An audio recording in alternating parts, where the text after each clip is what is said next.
Midnight is a Lonely Place by Barbara Erskine. Read by Isla Blair.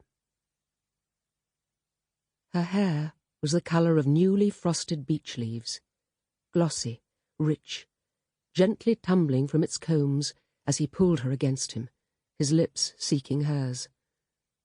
His skin was tanned by the sun and wind, hers, naked against him, white as the purest marble. The heavy, twisted silver of the torque he wore about his arm cut into her flesh. She did not notice. She noticed nothing but the feel of his body on hers. Claudia.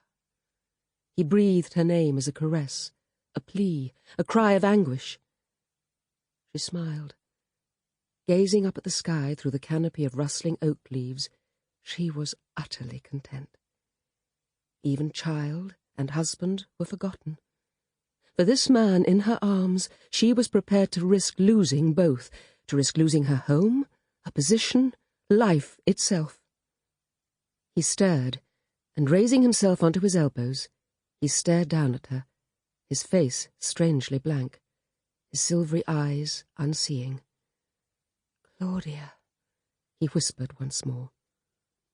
What would this woman's husband, a son of Rome, an officer of the Legion, say if he ever found out? What would he do if he learned his wife had a lover, and that lover was a druid prince? "I hate being famous," Kate Kennedy confessed, as she sat on the floor of her sister Anne's flat. When her biography of Jane Austen was published, Kate had found herself a celebrity overnight. She was invited onto talk shows, she was interviewed by 3 national daily papers and 2 Sundays, she toured the libraries and bookshops of Britain, and she met John Bevan, described by The Guardian as one of England's most brilliant young literary novelists and poets. 3 weeks after meeting John, she moved into his Kensington flat, and her life changed forever. Her elder sister Anne, herself a writer, a Jungian psychologist whose library Kate had ransacked when writing Jane, had watched with amusement as Kate coped with the fame. And found it wanting. "If you hate it so much, bow out. Become a recluse, decline to appear, my dear." Anne licked soy sauce off her fingers. "Your sales would double overnight." "Cynic." Kate smiled at her fondly. "John says I'm mad. He loves it, of course." "I can see John giving up writing in the end to become a media person," Anne said thoughtfully. "He's bad for you, you know, Kate. He's a psychic vampire." She grinned. "He's feeding off your creative energy." "Rubbish. It's true. You've slipped into the role of ego masseurs without even realizing it. You haven't even started writing the new book yet." Kate was astonished to find that she felt guilty. "Oh, well, I'm still researching." "What? Love?" Anne smiled. "And does John still think you're mad to write about Byron at all?"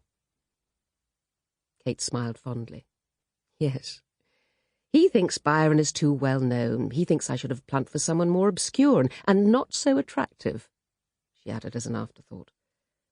"Is that why you chose Byron? Because he's attractive?" "That, and because I love his poetry. Actually, I am ready to start writing now." Anne shook her head. "Tell me, are you and John still happy?" Kate nodded. "Getting married happy?" "No," thoughtfully. "I don't think either of us is the marrying type. At least, not at the moment. Why do you want to know?" "I've been offered a job in Edinburgh. If I take it, I'll have to give up the flat." "I see." Kate was silent. So it was burning bridges time. "Well, get rid of the flat with my blessing, and I'll hang on to John for a bit." But she didn't. The day after Anne moved, Kate and John had their first serious row about money. Hers. "How much are they going to pay you?" He stared at her in astonishment. She pushed the letter over to him. He read it slowly. "It's an American contract." Suddenly he was on his feet. "I get paid a paltry few $100 advance for my last book of poetry, and you get that." Sample complete.